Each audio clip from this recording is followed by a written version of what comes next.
اللہ الرحمن الرحیم۔ السلام علیکم۔ ایک بہت مشہور اور کافی حد تک ایک پراسرار سا قول ہے کہ جسے حضرت علی ابن ابی طالب رضی اللہ تعالیٰ عنہ کے نام سے منسوب کیا جاتا ہے کہ مجھے زمین کے راستوں سے زیادہ آسمان کے راستوں کا علم ہے۔ یہ بات دراصل 11ویں صدی کی ایک بہت مشہور کتاب نہج البلاغہ میں لکھی ہوئی ہے کہ جسے اپنے وقت کے ایک بہت بڑے عالم سید شریف رضی نے لکھا تھا، اور اس کتاب میں شریف رضی نے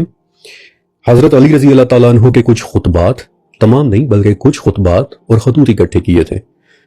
اور یہ وہ خطبات ہیں کہ جنہیں حضرت علی رضی اللہ تعالیٰ عنہ نے اپنی خلافت کے دوران کوفہ کی ایک مسجد میں دیا تھا۔ اور انہی خطبات میں سے خطبہ نمبر 187 میں حضرت علی رضی اللہ تعالیٰ عنہ کا یہ قول لکھا ہوا ہے، اور یہ مکمل قول کچھ اس طرح سے ہے کہ اے لوگوں، اس سے پہلے کہ وہ فتنہ آ جائے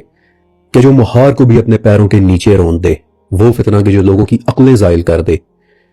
اے لوگوں اس سے پہلے کہ تم مجھے کھو دو، جو سوال چاہو مجھ سے پوچھ لو، کیونکہ زمین کے راستوں سے زیادہ میں آسمان کے راستے جانتا ہوں۔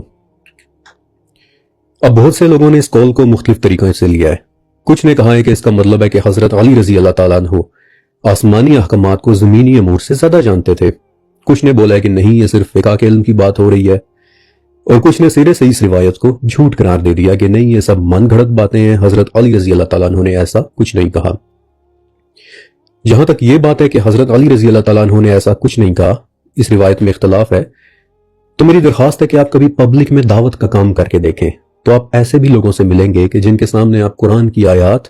اور بخاری کی احادیث رکھ دیں تو وہ اس میں بھی اختلاف کو ڈھونڈ لیں گے۔ یہ تو پھر بھی ایک انسانی کتاب میں لکھی ہوئی ایک بات ہے۔ لیکن جہاں تک یہ سوال ہے کہ کیا حضرت علی رضی اللہ تعالیٰ عنہ نے یہ بات آسمانی احکامات اور دنیاوی امور کے متعلق کہی تھی، تو دنیاوی امور کا علم تو انہیں تھا، کیونکہ آخر وہ ایک خلیفہ تھے، اور اس خطبے میں وہ یہ بھی کہہ رہے ہیں کہ ایک ایسا فتنہ آنے والا ہے کہ جو مہار کو پیروں تلے رون دے گا اور کہ جو عقلوں کو زائل کر دے گا۔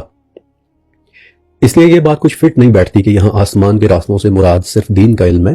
اس لیے اس تمام ٹیکنیکل بحث اور اختلافی باتوں کو ایک سائیڈ پر رکھ کر میں اپنے ٹاپک کی شروعات کرتا ہوں کہ جو حضرت علی ابن ابی طالب رضی اللہ تعالیٰ عنہ کے علم اور آسمان کے راستوں کے متعلق ہے، اور یقین کریں کہ یہ ویڈیو دیکھ کر انشاءاللہ آپ کو مزہ آ جانا ہے۔ حضرت علی ابن ابی طالب رضی اللہ تعالیٰ عنہ کے علم کا مقام کیا تھا؟ آپ رضی اللہ تعالیٰ عنہ ان صحابہ میں سے ہیں کہ جنہوں نے نبی کریم صلی اللہ علیہ وآلہ وسلم کی زندگی میں ہی پورا قرآن حفظ کر لیا تھا، اور ایک موقع پر حضرت علی رضی اللہ تعالیٰ عنہ نے خود فرمایا تھا کہ میں قرآن کی ہر ایک آیت کے متعلق بتا سکتا ہوں کہ وہ دن کے وقت نازل ہوئی تھی یا رات کے وقت، وہ پہاڑ پر نازل ہوئی تھی یا میدان کے اندر۔ میں بتا سکتا ہوں کہ وہ آیت کب، کہاں اور کس کے حق میں نازل ہوئی تھی۔ لہٰذا حضرت علی رضی اللہ تعالیٰ عنہ وہ صحابی ہیں کہ جن کا شمار تفسیر کے اعلیٰ ترین علماء میں ہوتا ہے، اور صحابہ میں سے جو ٹاپ کا علم رکھنے والے صحابی تھے ان میں آپ رضی اللہ تعالیٰ عنہ اور ابن عباس رضی اللہ تعالیٰ عنہ کا نام ضرور شامل کیا جاتا ہے۔ میں آپ کو حضرت علی رضی اللہ عنہ کے علم کی ایک گواہی کے متعلق بتاتا ہوں۔ مسروق ابن اجدہ رضی اللہ تعالیٰ عنہ تابعین میں سے ایک بہت بڑے اسکالر گزرے ہیں، اور اپنے نئے ویورز کے لیے میں پھر سے بتا دیتا ہوں کہ تابعی ان لوگوں کو کہتے ہیں کہ جنہوں نے صحابہ کرام رضی اللہ تعالیٰ عنہم سے ڈائریکٹ اپنا علم سیکھا ہو، اور مسروق بچپن سے علم حاصل کرنے کے بہت شوقین سٹوڈنٹ تھے۔ امام شعبی رحمۃ اللہ علیہ کہتے ہیں کہ میں نے مسروق سے زیادہ علم کا شوقین بچہ اور کوئی بھی نہیں دیکھا۔ ام المومنین حضرت عائشہ رضی اللہ تعالیٰ عنہ نے انہیں اپنا بیٹا بنایا ہوا تھا، آپ انہیں اپنا بیٹا کہا کرتی تھی، اور مسروق کہتے ہیں کہ علم حاصل کرنے کی خاطر میں نے تمام اصحاب رسول سے علم سیکھا ہے، اور دیکھا ہے کہ علم کی انتہا 6 لوگوں تک پہنچتی ہے، یعنی کہ تمام صحابہ میں سے ٹاپ کا علم ان 6 لوگوں کے پاس ہے۔ حضرت علی رضی اللہ تعالیٰ عنہ، حضرت عمر رضی اللہ تعالیٰ عنہ، عبداللہ ابن مسعود رضی اللہ تعالیٰ عنہ، معاذ ابن جبل رضی اللہ تعالیٰ عنہ، زید ابن ثابت رضی اللہ تعالیٰ عنہ، اور حضرت ابو درداء رضی اللہ تعالیٰ عنہ۔ اور پھر مسروق کہتے ہیں کہ جب میں نے ان 6 کے علم کو آپس میں کمپیئر کیا تو دیکھا کہ ان 6 میں سے بھی 2 کا علم اپنی انتہا تک پہنچ جاتا ہے، ایک حضرت علی رضی اللہ تعالیٰ عنہ اور دوسرے ابن مسعود رضی اللہ تعالیٰ عنہ۔ اب ایک سوال ہے کہ آخر حضرت علی رضی اللہ عنہ کے پاس اتنا علم آیا کدھر سے؟ اس کی ایک وجہ تھی، نبی کریم صلی اللہ علیہ وآلہ وسلم کی آپ کے لیے کی گئی ایک دعا۔ 2 صحابی ایسے ہیں جن کے علم کے لیے نبی علیہ السلام نے بذات خود دعا کی تھی، ایک عبداللہ ابن عباس اور دوسرے حضرت علی۔ عبداللہ ابن عباس کا نام آپ نے اکثر میرے منہ سے سنا ہوگا، اور آپ نے نوٹس کیا ہوگا کہ ان کا علم بھی زمین و آسمان کی باتیں کرتا ہے، اور انہی کی طرح حضرت علی کا علم بھی آسمان کے راستوں کی باتیں کرتا ہے۔ آپ علیہ السلام کی وہ دعا کیا تھی؟ 9ویں صدی کی ایک بہت بڑی کتاب الطبقات الکبریٰ میں ہے، کہ جب نبی کریم صلی اللہ علیہ وسلم حضرت علی رضی اللہ عنہ کو یمن کی طرف بھیجنے لگے تو آپ نے عرض کیا کہ یا رسول اللہ، آپ مجھے ایک ایسی جگہ بھیج رہے ہیں کہ جہاں ایک بڑی پرانی اور بہت سینئر قوم رہتی ہے،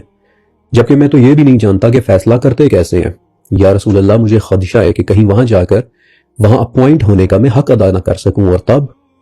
تب نبی علیہ السلام نے آپ کے سینے پر اپنا ہاتھ پھیرا اور اللہ سے دعا کی کہ اے اللہ، علی کے دل کو ہدایت دے اور اس کی زبان کو ثابت کر دے۔ اور اس کے بعد حضرت علی کہتے ہیں کہ قسم ہے اس ذات کی